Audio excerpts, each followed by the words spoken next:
Здравствуйте, уважаемые слушатели! Сегодня я хочу поговорить с вами о распространенных видах травм, которые случаются с детьми зимой. Для начала я представлюсь. Я врач-травматолог детской республиканской больницы, работаю в основном в травмпункте. То есть со всеми этими случаями, о которых я хотел бы с вами поговорить, я сам непосредственно встречаюсь и о них знаю. Так, начнем свою презентацию.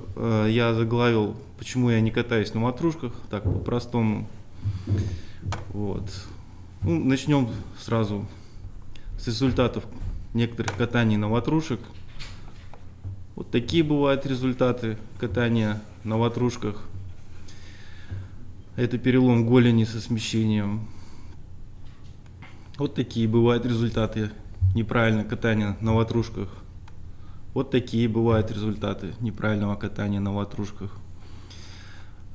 Почему они случаются? Потому что люди катаются на необорудованных для этого трассах, где уклон больше 20 градусов. Соответственно, при разгоне на ватрушке невозможно вовремя затормозить, особенно если это крутой склон, если он не оборудован. Соответственно, люди не могут проконтролировать движение по определенной траектории, они врезаются в деревья, в препятствия, и случаются вот такие вот страшные травмы, которые требуют операции часто, ну и длительный восстановительный период после этого. Хотел бы отдельно остановиться на таком переломе, как компрессионный перелом позвоночника. Очень часто встречается при катании на ватрушках. Он случается из-за того, что когда дети ездят на ватрушках, они подскакивают на трамплинах, на каких-то неровностях трассы, в результате чего действует сила на позвоночник, которая приводит к тому, что, простыми словами, сплющивается один из позвонков, происходит компрессия. Костная ткань позвонков, она отличается по своему строению от строения трубчатых костей, и, соответственно, вот так вот она сплющивается, что приводит к дальнейшим осложнениям. Бывают разные степени компрессии позвонков, бывают первой степени, второй, третьей. Какие могут быть осложнения? Неврологические, то есть там проходят крупные нервные стволы, в канале проходит спинной мозг, то есть эти травмы могут сопровождаться травмами спинного мозга и дальнейшей даже инвалидизации. Неосложненные компрессионные переломы могут в дальнейшем приводить к нарушению осанки, развитию сколиозов. Тоже очень все это непросто лечится потом. Компрессионные переломы, которые возникают после катания на ватрушках, они бывают часто даже не диагностируются, потому что дети не всегда жалуются родителям на боль в спине. В течение долгого времени они ходят, испытывают боль, но потом вот через месяц приходят, и на снимках, на МРТ становится понятно, что там повреждения. Что делать, чтобы не допускать таких травм серьезных? Кататься только на оборудованных трассах с уклоном не больше 20 градусов, потому что при более большом градусе возникает неконтролируемый разгон ватрушки, и, соответственно, ребенок не может остановиться, его мотает везде, раскручивает, и это очень сложно контролировать. Ни в коем случае не нужно кататься с ребенком на руках, потому что если мужчина в среднем весит 80 килограмм, при падении он может существенно травмировать ребенка, если он упадет, например, на ребенка. Не кататься на горках с трамплинами, то есть ребенок подскакивает, приземляется на спину, даже если он в это время на ватрушке находится, сила достаточная, ускорение достаточное, и возникают компрессионные переломы. Не кататься вблизи препятствий, рек, водоемов, чтобы не угодить в реку, водоем, тогда очень серьезные могут быть травмы, сопровождаться холодовыми травмами, с утоплением может сопровождаться, поэтому ни в коем случае так не делать, потому что вовремя затормозить вы не всегда сможете, особенно если там уклон большой. Вблизи препятствий тоже не стоит ездить, потому что, вот, я думаю, слышали в новостях, тоже говорили, что случаются такие моменты, когда дети вылетают с трассы, ударяются головой о дерево, например, и бывают и летальные исходы, ну, там, сотрясения и так далее.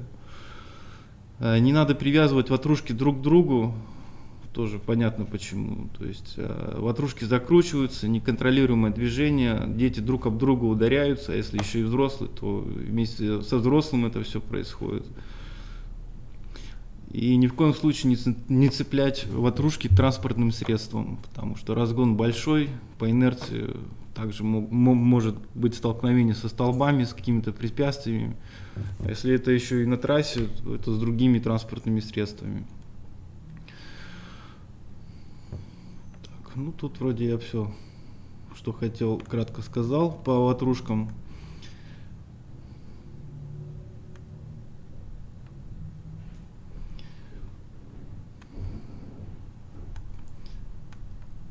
Дальше я хотел бы поговорить про отморожение.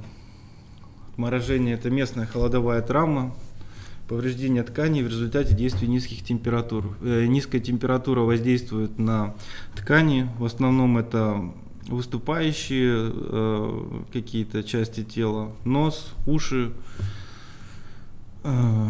конечности, пальцы на конечностях, пальцы на руках, ногах. Они отмораживаются вследствие того, что либо длительно воздействует низкая температура. Такое может случаться, если, например, в узкой обуви ребенок находится, или например, промокшей обуви, тоже такое может быть. Бывают разные степени отморожения. Первой, второй, третьей, четвертой степени. Ну, первой, я думаю, многие сталкивались. Часто бывает, вот, когда с детьми выходят раннего детского возраста, от года до 3 лет, или же даже с грудными детьми, на улице холодно, родители гуляют, и потом, когда приходят, они видят, что у ребенка уплотнения в области щек, такие красноватые. Вот это как раз и есть первая степень. Вторая степень – это когда уже появляются пузыри, как-то кожа повреждается. Пузыри могут даже в день, когда вы отморозили, появиться, или на следующий день. Вот глубокие степени, они сопровождаются повреждением более глубоким, то есть не только кожа повреждается, но и другие ткани, которые расположены глубже. Это 3-я и 4-я степени. Но в любом случае, я думаю, вам стоит обратиться к доктору для консультации. Этим занимаются травматологи в травмпункте, например, или хирурги, если у вас нет в населенном пункте травматолога. Ну или вообще к любому медицинскому работнику лучше обратиться, если у вас возникло или у ребенка отморожение.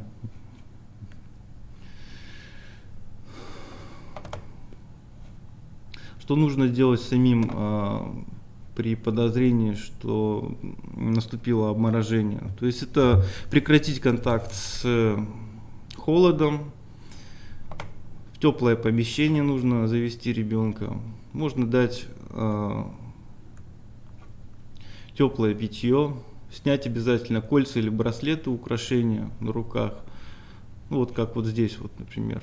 Тут видно, что отек возникает на пальцах, и потом это кольцо невозможно снять, оно усугубляет нарушение кровообращения в этом пальце, и могут быть осложнения, связанные с нарушением кровообращения. Вот это вот степени, так просто вот здесь нарисовано. Это первая степень, то есть покраснение, отек может возникать. Вторая степень, вот уже пузыри тут нарисованы и покраснение. Ну, третья это уже багровость, цианотичность, синюшность кожных покровов, нарушение чувствительности. Ну и четвертой степени вот тоже. Ни в коем случае не стоит растирать, тем более снегом, поврежденные участки кожи. То есть вы завели вот ребенка в тепло, дали горячее, теплое питье, ну и закутать можно шарфом или чем-нибудь таким. Ни в коем случае не надо отогревать это все в горячей воде, особенно вот при тяжелых каких-то повреждениях, потому что это может усугубить ситуацию.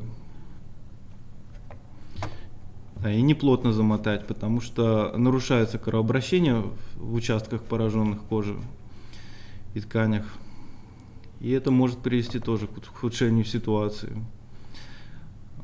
Самолечением не надо заниматься, потому что даже опытные иногда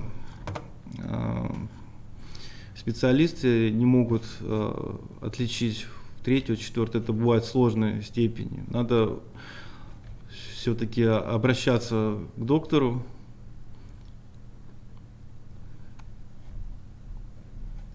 Так, если болит, например, у вас при обморожении, можно какое-нибудь обезболивающее дать, ибупрофен, например. Ну, детям ибупрофен в основном назначается.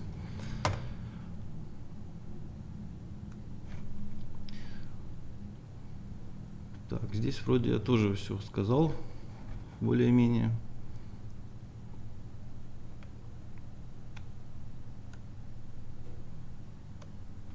Так, ну и дальше я хочу тоже остановиться. Это, конечно, в зимнее время не очень актуально, в основном летом это актуально, но тоже хочется разобрать такой вид травмы, как кататравма, падение ребенка из окна. Очень тяжелая травма, я думаю, сами понимаете почему. Вот. Ну, также зависит, конечно, от высоты, с которой упал ребенок. Ну, тяжелые черепно-мозговые травмы, переломы, травмы внутренних органов возникают у детей, ну и даже летальные исходы. Поэтому нужно предотвращать это. Как это предотвращать? Ну, вот здесь вот на слайде кратко, доступно, я думаю, написано, как это делать. Никогда не оставлять ребенка без присмотра рядом с открытым окном, потому что дети, они очень любопытные, это нормально, они могут залезть и туда, в окно выйти, получить те самую травму. Держать окна закрытыми, ну, не всегда получается, нужно же все-таки проветривать помещение, поэтому придуманы специальные фиксаторы на окна, которые не дают открываться больше, чем это надо окнам. Они недорого стоят, очень просты в эксплуатации, ну и дети не могут с ними, так скажем, разобраться, так как взрослые, и не могут открыть окно и остаются целыми. Нужно отодвинуть от окон мебель, какие-то стулья, чтобы ребенок не мог забраться на подоконник. Тоже такой интересный совет. Ну, решетки можно поставить. Хороший совет сверху открывать окна. Не полностью открывать, а сверху проветривать. Ну, москитные сетки. Вот очень часто дети опираются на москитную сетку, они создают впечатление безопасности у детей, но они на это не рассчитаны. То есть ребенок опирается на москитную сетку и падает. Москитная сетка не выдерживает. Вот.